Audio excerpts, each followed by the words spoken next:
We just heard chanted beautifully from our Torah, from the very heart, as Rabbi Lorich taught us, of the Torah in Parashat Kedoshim, the commandment that most people consider the most significant in the Torah, to love your neighbor as yourself. And this commandment is also a foundation stone for our traditions, or one of our tradition's most prized values, to save a life. In Hebrew, pikuach nefesh. It is widely understood that the principle of saving a life takes precedence over all others in our tradition. Our community here at Central has often been guided by this value of pikuach nefesh. We have a pikuach nefesh fan right here. Me too.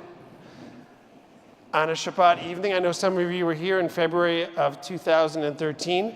Rabbi Rubenstein and an army of volunteers encouraged everyone to have their cheek swabbed. This was part of an effort to find a bone marrow transplant for our member, Wendy Siegel, and many others in need. Wendy, who's live streaming, or maybe even here tonight, I know. She's here. Great. Wendy, where are you? Wendy eventually got her life-saving match. And incredibly, our 3-day cheek swabbing drive contributed more than 1,000 viable entries into the bone marrow registry. And to date, volunteers connected to Wendy and drives in her support have resulted in 85 bone marrow transplants. Yeah.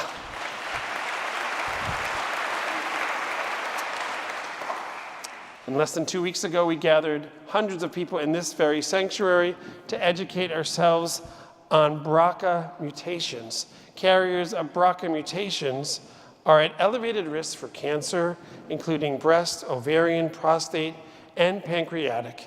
And 1 in 40 Ashkenazic Jews are carriers.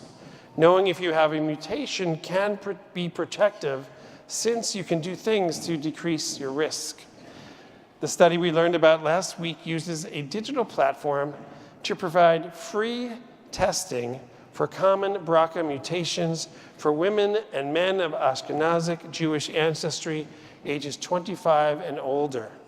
And we're encouraging everyone here to enroll. You can find pamphlets with more information about this tonight in our pavilion and in the sanctuary lobby as you exit. And right now, we're going to be learning more about live kidney donation. Could our ancestors ever have imagined that the commandment at the heart of the Torah might one day result in healthy individuals choosing to donate one of their 2 kidneys to a neighbor in need? I doubt it. We're joined this evening now on the bima by members Jerry Kane and Patty Manoff.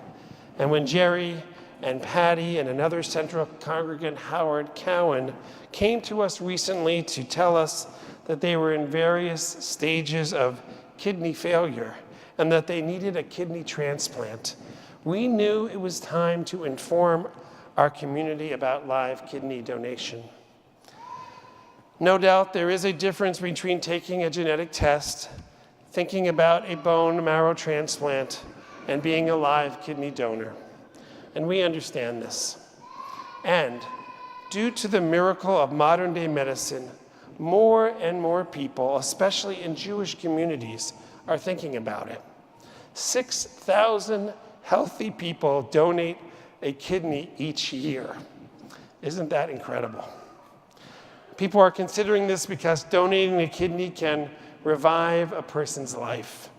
People are thinking about it because the risks of donating are small, and donors are able to live a healthy, normal life with no change in life expectancy.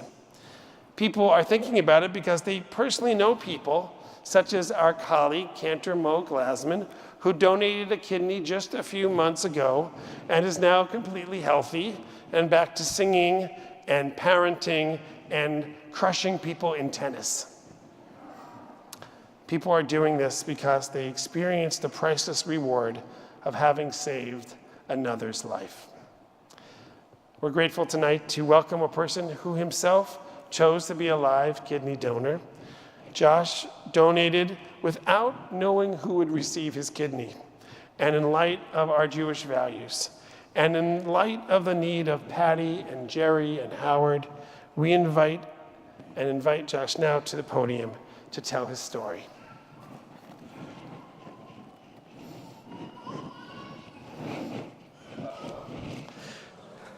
So thank you so much for having me here today to your beautiful community.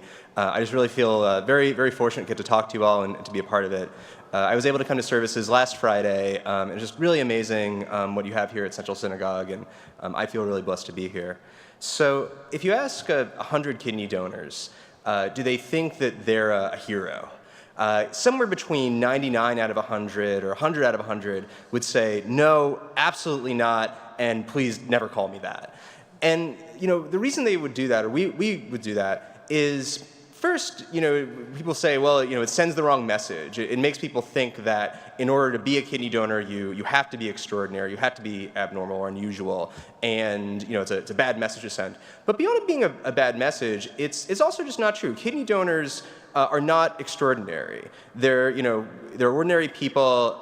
In my job, I've gotten to meet many kidney donors, people donating to family, people donating as Good Samaritans like I did, people donating to people in their community, and it really takes all kinds. There's not, you can't know from looking at someone if they're a donor.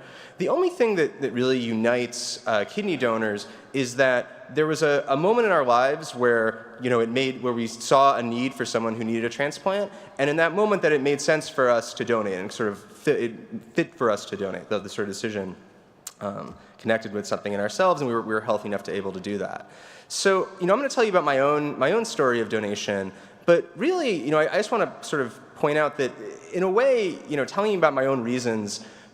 All donors' reasons in some ways are in some ways the same, and in some ways defy analysis of, it really kind of comes down to there is a need that we saw that, if we did this, it could save someone's life. It was a sort of weird superpower, and that the risks didn't seem in that moment to outweigh the benefits to someone else. And so for me, when I first started learning about donation, I read a magazine article in the New York Times about a woman who needed a kidney transplant. And she had 3 people say yes and then back out, which really struck me. Even more than the fact that you can donate, you can save someone's life, the risk to you is not as great as the benefit to them. That part of it emotionally really connected with me, and obviously part of it is the having your expectations dashed, that you get your hopes up and then they're not met, and how painful that would be. But it was something deeper, which was about. To me, what connected with it was that sort of the loneliness that I sort of thought that could be inherent in needing a transplant. The feeling of, if I can't find a match to be a living donor, does that mean that no one cares about me enough to do that? And that to me seemed like just the worst feeling in the world, and something that really grabbed me. And I say that, but then, I read that article.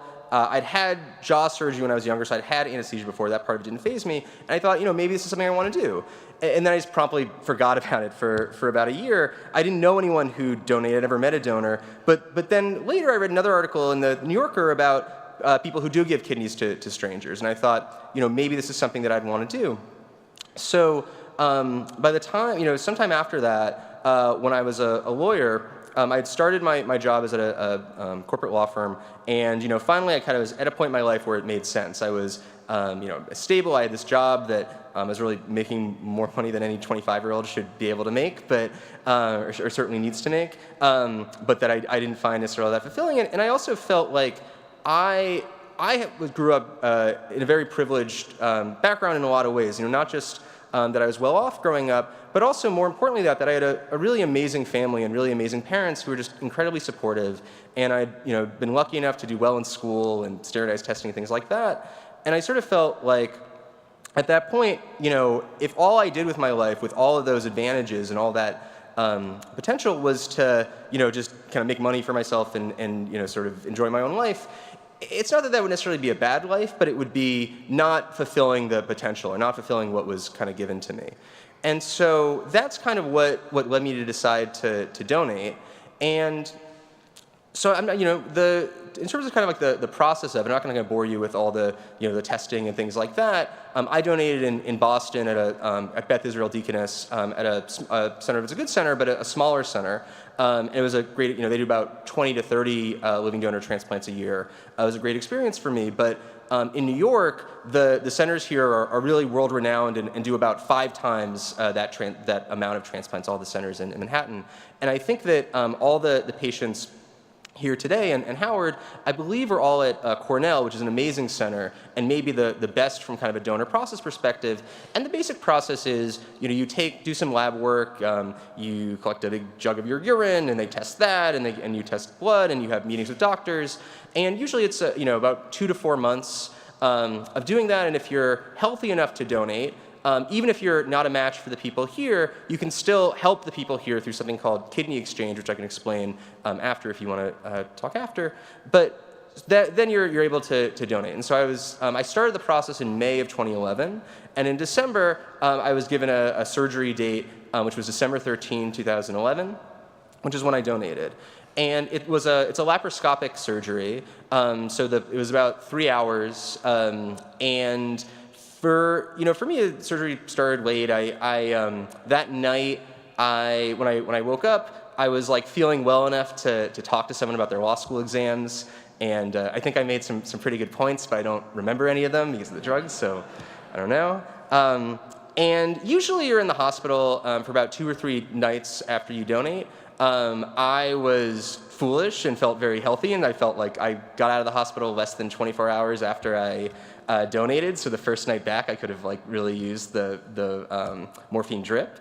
But after that, each day is easier than the last. Most people who donate, you're on prescription painkillers for about a week, which was true for me, and then you take Tylenol for a week after that.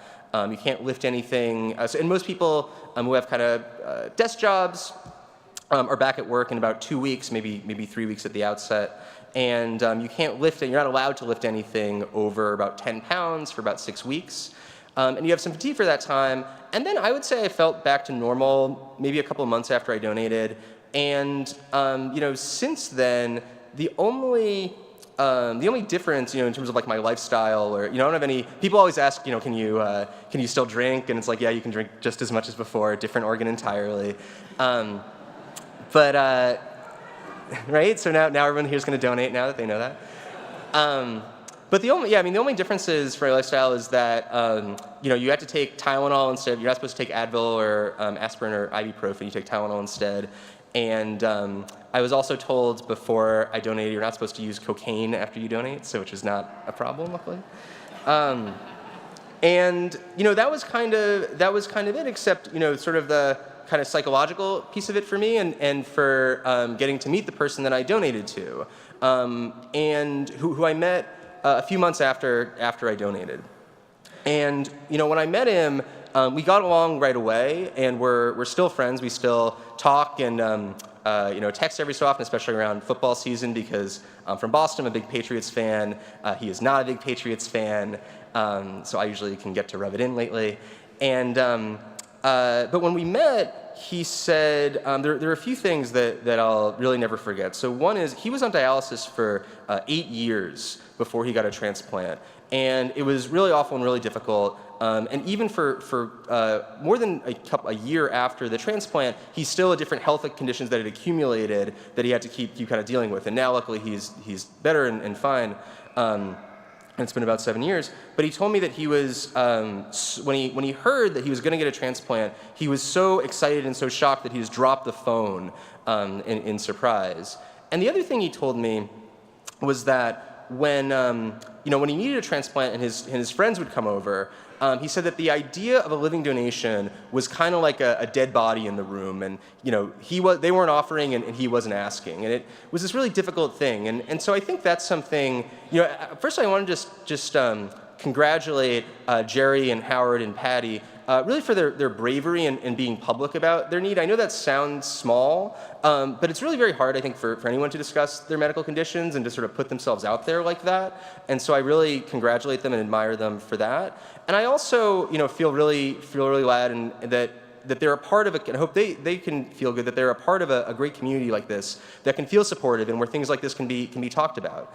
And so, donation's definitely not the right decision for everyone, but at least for me, I think it's not like I think that I'm a happier person now than before I donated, or that in that sense my life is different. Though I will say, the months before and after I donated were really the happiest of my life. Just getting the chance to save someone's life was this incredible feeling. But for me, the biggest change was getting to feel like I had accomplished something, that I kind of climbed the sort of personal Mount Everest and just done something that most people don't get to do, and that just was something that was important to me. And it made me see kind of more of the potential in my life and see my life in a different perspective. And I hope that's a perspective that some of you in the audience will be able to have someday. So thank you so much again, and Shabbat Shalom.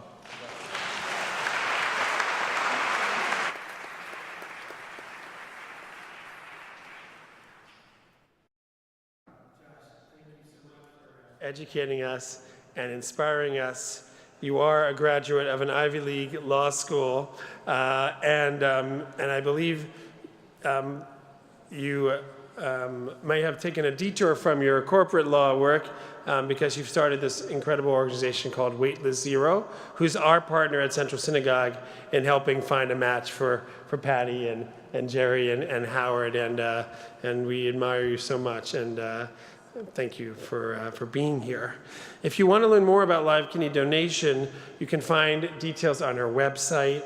Just type in the search field the word kidney, and you'll find a lot more details about our efforts. We are specifically hoping that this initiative will result in our beloved members, Patty and Jerry and Howard, receiving the gift of a healthy kidney, and we hope to help many other people in need, just like Wendy's drives did in our community. You do not have to be living in New York to be a donor. To our thousands of live streamers, you can donate from anywhere in the world. You can use the information on our website to learn about how you can speak to Josh and how we can help you begin the testing process where you live, and then we can go from there. And the website details how you can explain, if you'd like to prioritize Howard and Patty and Jerry, how you can do so. So please take the time to read it on our website. Please join our campaign by spreading through your social media accounts. This effort, you can just attach the website into your account. And you can also join me for an information session on May 19th, not this Sunday, but next Sunday, which is being held at Tempo Emmanuel at 12:30. There's information as well as you exit the sanctuary and our pavilion on kidney donation. And Josh and Jerry and Patty will be at Oneg Shabbat. They'll be happy to tell you a little bit about their journey as well. Oh, Wendy, here we are. So of course, Wendy can always say something. Shabbat Shalom. This is completely unofficial, presumptuous, but in the spirit of how I feel about this congregation, I felt it would be very worthy to get up and steal a moment, so thank you for letting me do that. Thank you. Of course. Since you announced my name, Yeah. my gift is very clear. The fact that I'm standing here is beyond words, as you could probably all imagine. I happen to know Patty and Howard very well. Jerry, I don't know you. I'm sure I would love you. My message tonight, very presumptuously coming up, is to really remind everybody the incredible beauty and the power of this central community. The love that came out of this community, not just for me, but the coming together of people who knew me and did not know me, was so impacting, not only giving the gift of life, and to so many others who we have given transplants to other people who are not even members here, was so amazing to me. And it constantly reminds me how blessed our lives are to have Central Synagogue, our clergy. Peter Rubenstein was by my side throughout so much of this, as was everybody. But the love that poured out from everybody here is so significant, and I just want everybody to embrace how blessed our lives are for Central and how precious the gift is, what we do to make life better every day. My prayers are so deep for Patty, Howard, Jerry, and everybody. It's very hard to imagine waking up every day knowing your life hangs in the balance. I mean, I always sort of joke, not joke, and say every one of us is on the God-willing plan. There's not a day we wake up that we don't know what a day brings for any of us. It doesn't have to be something as huge and as detailed as needing a transplant to save your life. But every day, it is really the gift. And I just was sitting in my seat over there thinking, with my name being mentioned, the love in this room, the spirit, I needed to really get up and remind everybody how powerful this congregation is, how grateful I am, how grateful I know we all are. And thank you for letting me get up and say thank you. I just have been wanting to do it for so long now.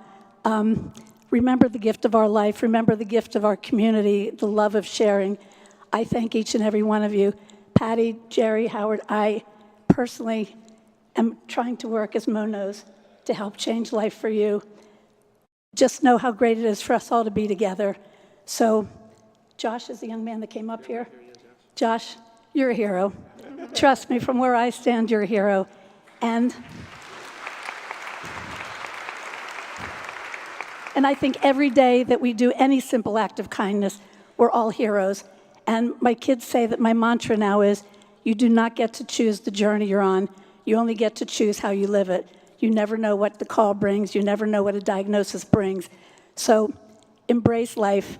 Thank you from the bottom of my heart for letting me get up and say this. I really mean it. And thank you for just being part of this congregation. This is one of our best blessings in the world. And may we all know how lucky we are, our wonderful clergy, our partners, our neighbors.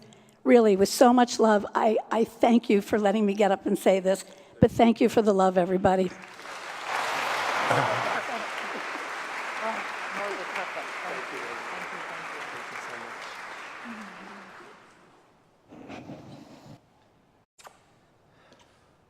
Wendy, thank you for embodying what it means to love your neighbor, embodying what it means to be connected to a community that wants to save life. For all these reasons and more, we call our Torah Eitz Chaim Hi, a tree of life. And may we continue to hold fast to it, and may we continue to live our lives with compassion and love and decency. Amen.